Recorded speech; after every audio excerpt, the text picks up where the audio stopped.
Na huyu ndiye Rais Samia Suluhu Hassan, mwanamke wa kwanza kuiongoza Tanzania kutoka Makunduchi Zanzibar hadi kule Tanzania. Hii ni safari ya mwanamke aliyefungua ukurasa mpya katika historia ya taifa. Samia Suluhu Hassan alizaliwa tarehe 27 Januari mwaka 1960 huko Makunduchi. Alikulia katika familia ya kawaida iliyomfundisha maadili ya kazi, uvumilivu na kujituma.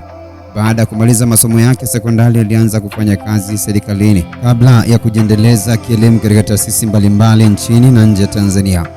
Mwaka 2000, Samia aliingia rasmi katika siasa za Zanzibar na kuchaguliwa kuwa mjumbe wa Baraza la Wawakilishi. Kutokana na uwezo wake wa uongozi, alipewa nafasi mbalimbali za uwaziri. Mwaka 2010 alichaguliwa kuwa mbunge wa Makunduchi na baadaye kuwa waziri wa nchi katika ofisi ya makamu wa rais aliyeshughulikia muungano. Mwaka 2015, Samia Suluhu Hassan alichaguliwa kuwa makamu wa rais wa Tanzania akishirikiana na John Magufuli. Hii ilikuwa historia mpya kwa Tanzania, kwani alikuwa mwanamke wa kwanza kushika nafasi hiyo muhimu katika serikali ya muungano.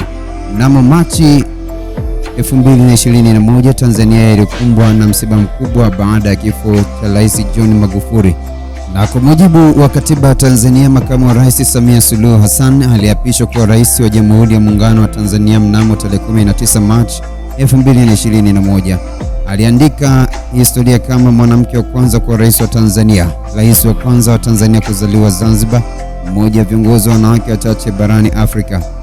Katika uongozi wake, Samia amesisitiza diplomasia na ushirikiano wa kimataifa, uwekezaji na utalii, miradi ya miundombinu, mageuzi katika sekta mbalimbali za kijamii na kiuchumi. Pia uongozi wake umepata sifa na wakati mwingine ukakosolewa kuhusu masuala ya kisiasa na haki za kiraia, jambo linaloonyesha mjadala unaoendelea kuhusu maendeleo ya demokrasia nchini.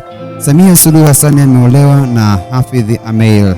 Wamejaliwa watoto wanne. Mbali na siasa, anajulikana kwa utulivu, uvumilivu na mtindo wake wa kusikiliza maoni ya watu mbalimbali.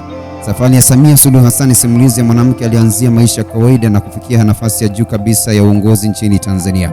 Jina lake limeandikwa katika historia ya Tanzania kama mwanamke wa kwanza kuwa rais wa Jamhuri ya Muungano wa Tanzania. Asante kwa kuwa nami, karibu wakati mwingine.